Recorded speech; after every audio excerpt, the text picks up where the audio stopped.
There are cases in intelligence history that shock even the most hardened investigators. Imagine a quiet British town where beneath the routine of daily life lurked one of the most destructive networks of betrayal. A civil servant's wife desperately calls the Admiralty, begging them to investigate strange visitors and hidden caches in her own home, yet her words are filed away and forgotten. Meanwhile, classified research is leaking out, work that could shift the balance of the Cold War. Secret affairs, deception, money, and the exploitation of trust spiral into a catastrophe whose impact Britain would feel for decades. Why did those in power ignore such clear warnings? And what did this mean for the country and the world? Discover the truth about a case that still brings shame and a chilling unease to the intelligence community. Don't forget to like, leave a comment, and subscribe. You are not here by accident. The late 1950s painted Dorset's Portland Isle in shades of maritime routine. Naval officers walked familiar paths, researchers bent over classified blueprints, and the rhythmic hum of underwater weapons development echoed through concrete corridors. Deep within this fortress of secrets, Harry Houghton carried himself with the unremarkable confidence of a man who belonged.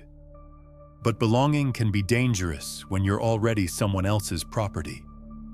Houghton's journey into treachery began not with ideology or grand political conviction, but with the oldest trap in the intelligence playbook.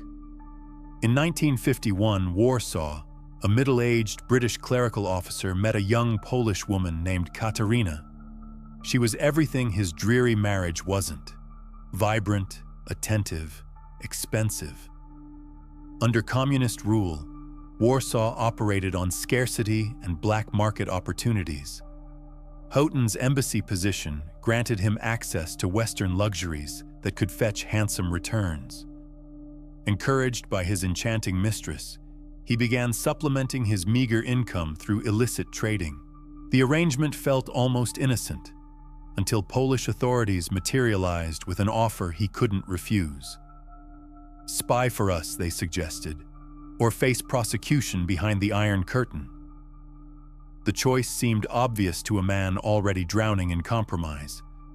But what Houghton failed to grasp was that Katarina's affections came with Soviet strings attached. The honey trap had worked flawlessly, delivering yet another Western intelligence officer into enemy hands. Back in England, his wife Peggy watched her husband's behavior shift into patterns that chilled her blood. Midnight phone calls conducted in hushed secrecy, suspicious visitors appearing at strange hours, bundles of cash that no civil servant's salary could explain. When she discovered the miniature camera hidden beneath their staircase, alongside rolls of film and documents marked "Top Secret," her worst fears crystallized into terrifying certainty. Her husband had become a traitor. The late 1950s represented a pivotal moment in naval warfare strategy. Nuclear submarines had transformed from experimental vessels into the ultimate strategic weapon. Silent, nearly undetectable platforms capable of launching nuclear strikes from anywhere in the world's oceans. For both superpowers, underwater superiority meant the difference between security and vulnerability. Britain's HMS Dreadnought project wasn't merely about national prestige. This nuclear submarine represented the culmination of years of research into reactor miniaturization, advanced sonar systems, and stealth hull design. The vessel would operate using revolutionary sound-dampening technologies that could render it virtually invisible to enemy detection. More critically, it carried torpedoes and eventually ballistic missiles capable of devastating entire cities. The intelligence flowing from Portland wasn't just technical specifications. It was the blueprint for underwater nuclear warfare. Soviet engineers could study British innovations and either replicate successful designs or develop countermeasures against them. Every stolen document potentially saved Moscow years of research, while simultaneously compromising Western naval operations. The underwater arms race had become a deadly game of technological leapfrog. Whichever side achieved superiority in submarine detection and stealth would gain decisive advantages in any potential conflict. The Portland spy ring was essentially handing the Soviets a roadmap to naval dominance, one classified document at a time. For Stalin's successors, these secrets represented more than military intelligence. They were economic salvation. Developing nuclear submarine technology from scratch required massive resources and decades of research. Stealing proven designs allowed the Soviet Union to accelerate their programs while diverting funds to other strategic priorities. The tools of the Portland spy ring revealed the sophistication of Cold War intelligence gathering. Harry Houghton's Minox camera represented cutting-edge espionage technology, a precision German instrument no larger than a cigarette pack, capable of photographing documents with extraordinary clarity.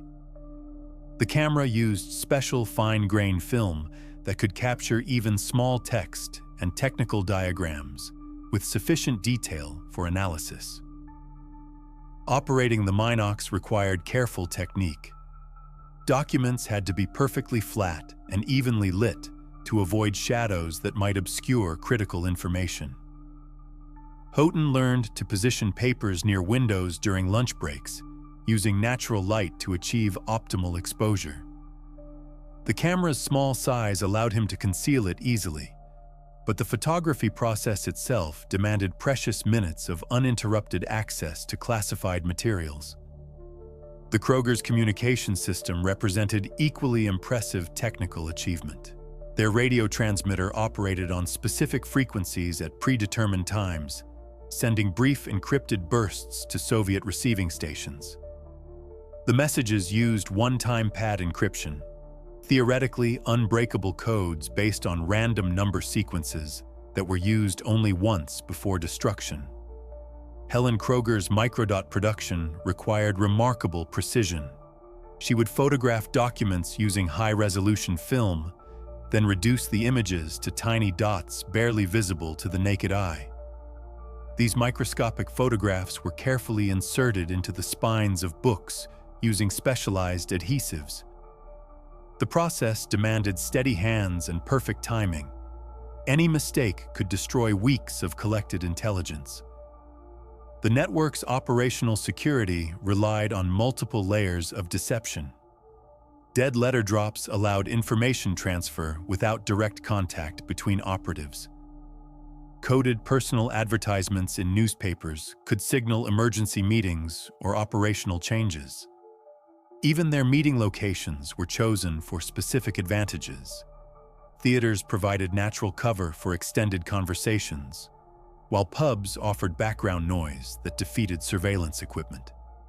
By the mid-1950s, Houghton had established his new life as a double agent operating from the heart of Britain's underwater weapons establishment. His handler appeared in the form of Gordon Lonsdale, a charming Canadian businessman who dealt in jukeboxes and gambling machines. At least, that's what his carefully constructed identity suggested. Lonsdale's true name was Conan Molody, a Soviet intelligence officer whose cover story had been decades in the making. Born in Moscow, he'd spent his formative years in California perfecting his English and absorbing American cultural mannerisms.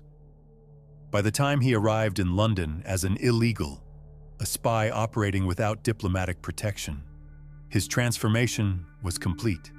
The meetings between Houghton and Lonsdale followed a comfortable routine. Kingston upon Thames pubs provided the perfect backdrop for their exchanges. Film rolls containing photographed naval blueprints traded for envelopes of cash. The conversations appeared casual, two businessmen discussing mundane matters over pints. The reality was far more sinister, but Houghton's personal life was unraveling in ways that threatened the entire operation. His divorce from Peggy had left him financially desperate and emotionally unstable. Multiple expensive affairs, were draining his Soviet payments faster than he could earn them. The solution emerged in the form of Ethel G., known to her friends as Bunty. Bunty worked as a filing clerk in the records department of the underwater weapons establishment. Her security clearance granted access to classified materials that exceeded even Houghton's reach. More importantly, she was lonely, caring for elderly relatives in a rundown terrace house, spending her evenings at local pubs. When she fell for Harry's attention and promises of London adventures, she unknowingly became the final piece in a devastating puzzle. The recruitment of Bunty required delicate manipulation. Lonsdale was introduced as Alex Johnson, a charming American naval commander conducting routine NATO compliance checks. The story was plausible enough. Britain and America shared classified information under various alliance agreements. Johnson simply needed to verify that proper protocols were being followed. Whether Bunty truly believed this explanation remains unclear. What matters is that she agreed to begin smuggling documents from her office, passing them to Johnson during theatrical encounters at London's Old Vic Theatre. The cover story was perfect. Two lovers and their American friend, enjoying culture together while secretly orchestrating one of the most successful espionage operations of the Cold War. The Portland spy ring operated within a society still recovering from World War II's devastation. Rationing continued well into the 1950s, creating an environment where sudden displays of wealth attracted attention. When Harry Houghton began driving expensive cars and taking costly London trips, his colleagues couldn't help but notice the stark contrast with typical civil servant lifestyles. Post-war Britain operated on rigid class distinctions that paradoxically both helped and hindered espionage detection. The establishment's assumptions about social hierarchy worked against effective security. They found it difficult to imagine that working-class clerks and filing assistants might pose serious intelligence threats. Senior officials focused on protecting against sophisticated foreign operatives while overlooking potential traitors within their own ranks. Women's roles in 1950s society made operatives like Bunty particularly valuable to enemy intelligence services. As a filing clerk, she occupied a position that was simultaneously crucial to operations, yet socially invisible. Her colleagues saw her as a harmless spinster caring for elderly relatives, exactly the type of person who might be overlooked during security assessments. The social isolation experienced by many unmarried women of Bunty's generation created vulnerabilities that intelligence services learned to exploit. Her desperate desire for companionship and adventure made her susceptible to manipulation by someone offering attention and excitement. The promise of expensive London hotels and theater visits represented freedoms that her conventional life could never provide. The atmosphere of the Cold War had created a peculiar form of social paranoia. While citizens were generally aware of the Soviet threat, they struggled to imagine espionage occurring in their immediate surroundings. The Portland facility's remote location and unremarkable appearance contributed to a false sense of security that made the spy ring's operations easier to conduct without arousing suspicion. While Houghton and Bunty extracted secrets and Lonsdale managed the operation, the intelligence still needed to reach Moscow. This challenge fell to Helen and Peter Kroger, antiquarian book dealers operating from a suburban bungalow in Ruislip. Their mundane business provided perfect cover for activities that were anything but ordinary. The Krogers were not who they claimed to be. Their real names were Lona and Morris Cohen, American communists whose espionage careers stretched back to the Manhattan Project. Lona had served as a courier for stolen atomic secrets, helping accelerate the Soviet Union's nuclear program.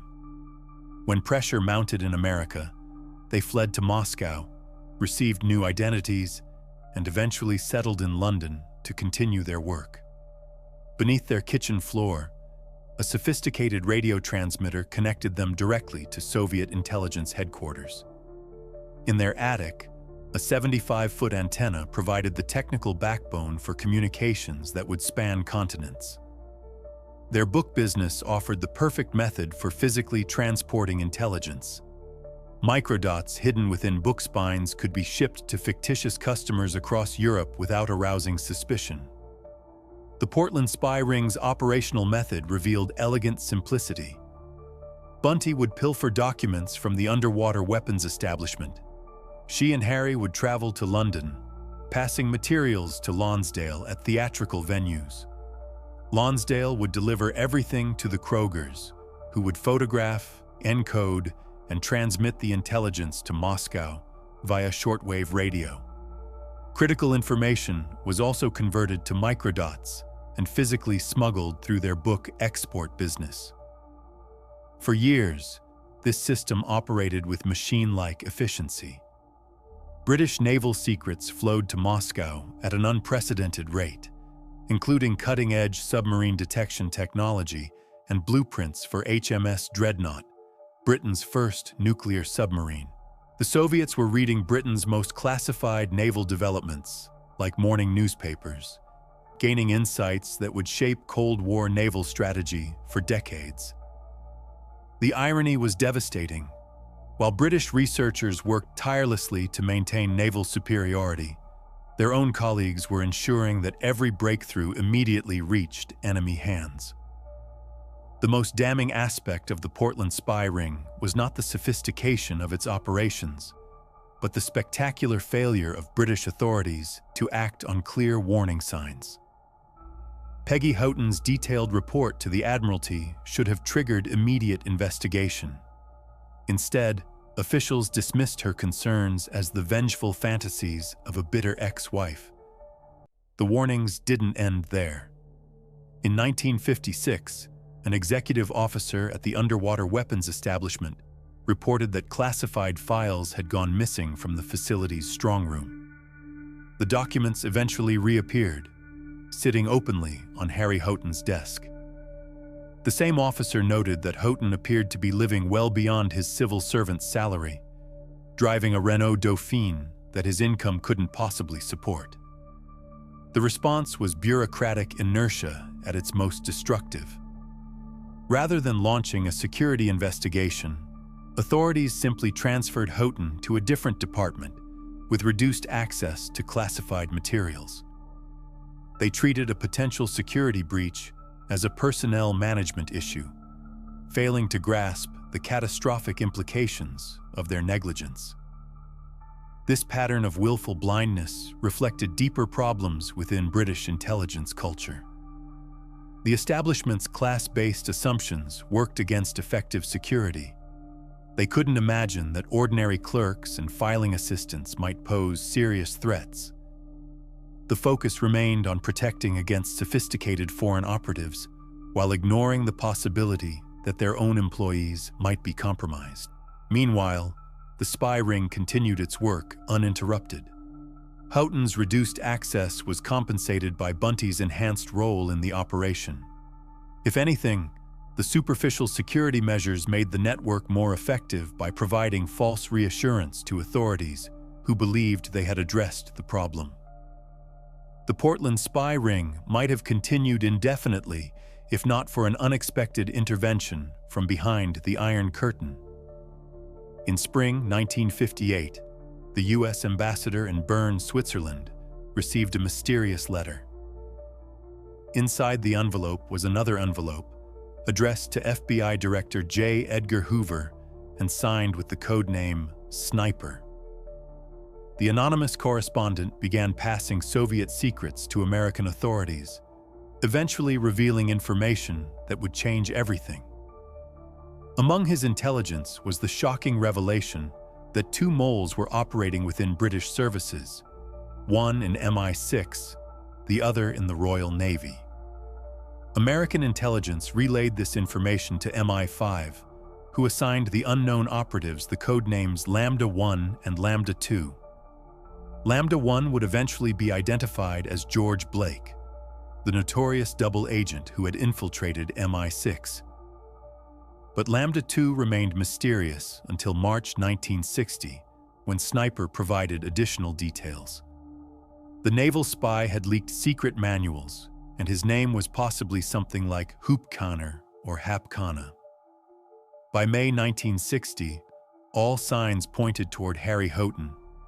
British authorities finally began taking the threat seriously, assigning MI5 case officer Charles Elwell to investigate. Houghton and Bunty received the operational code names Reverberate and Trellis, respectively. Secret surveillance began in earnest. The investigation revealed the full scope of the network's activities. Houghton and Bunty were observed making regular trips to London, meeting with a flamboyant character who was clearly their handler. This mysterious figure was eventually identified as Gordon Lonsdale, though his true identity remained unknown.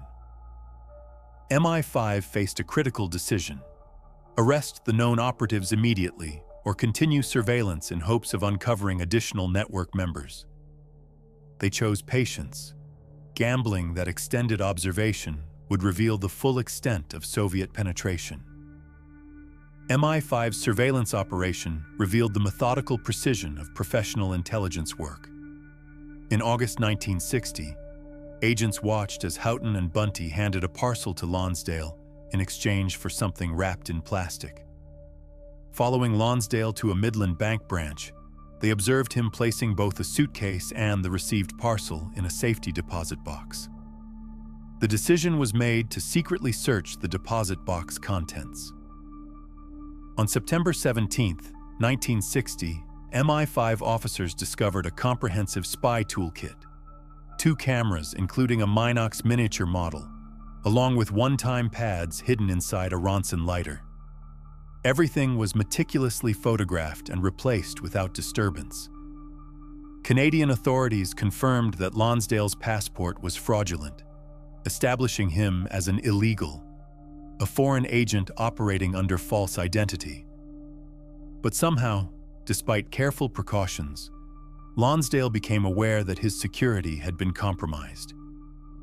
Radio intercepts detected burst transmissions from Lonsdale to Moscow, coded messages that MI5 couldn't decipher. For a terrifying period, Lonsdale disappeared entirely.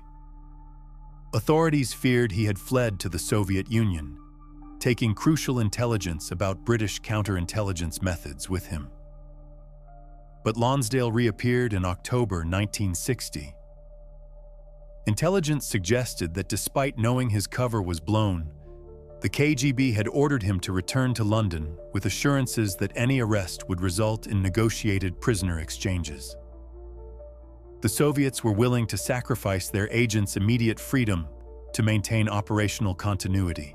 Surveillance revealed Lonsdale's connection to the Ruislip suburb, where MI5 discovered Peter and Helen Krogers' antiquarian book business. Local police recommended approaching Bill Search, whose house provided perfect observation points for monitoring the area. The Search family agreed to allow MI5 to establish a surveillance post in their upstairs room, codenamed Dust Cover. By early 1961, the net was tightening around the entire network, but time was running out. On January 7, 1961, a cold Saturday morning would mark the end of the Portland spy ring. CIA intelligence warned that their asset, Sniper, was preparing to defect to the United States. His defection would alert the Soviets that their British network had been compromised, potentially triggering a coordinated escape attempt. MI5's hand was forced. The decision was made to arrest all known network members simultaneously. Houghton and Bunty boarded their usual train to London, unaware that MI5 watchers and special branch detectives accompanied them as invisible shadows. After shopping at East Street Market in Lambeth, they proceeded to their scheduled rendezvous at the Old Vic Theatre. As they met Lonsdale outside the theater, authorities moved decisively. All 3 were arrested simultaneously, preventing any warning signals or escape attempts. In Bunty's shopping bag, officers discovered confidential files and undeveloped film containing HMS Dreadnought secrets. That evening, MI5 officers traveled to Cranley Drive in Ruislip, timing their arrival to coincide with the Krogers' expected meeting with Lonsdale. Using a recent local burglary as pretext, police gained entry to the house and arrested both Helen and Peter Kroger.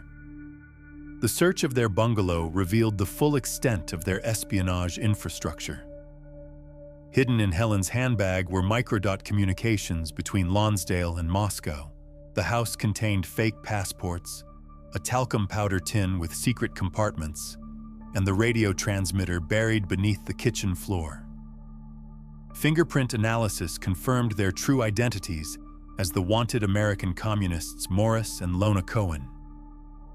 The Portland spy ring was finally dismantled. The trial of the Portland spies commenced on March 13, 1961, before Lord Chief Justice Parker. Each defendant faced the consequences of their choices, though their explanations revealed the complex motivations behind espionage. Harry Houghton claimed he had been coerced through threats and violence by Polish and Soviet agents, arguing he spied only to protect his wife and mistress. The judge dismissed this defense, sentencing Houghton to 15 years imprisonment. Bunty maintained that she knew Lonsdale only as American Commander Alex Johnson and acted purely out of love for Harry, claiming ignorance of any wrongdoing. The court found her explanation to be fabricated, imposing an identical 15-year sentence. The Krogers refused to testify in their defense, maintaining their cover as innocent antiquarian book dealers caught up in circumstances beyond their control. The evidence against them was overwhelming. Their true identities as wanted American spies, combined with the sophisticated espionage equipment found in their home, resulted in 20-year sentences each. Gordon Lonsdale, whose true identity remained undiscovered during the trial, also refused to take the stand.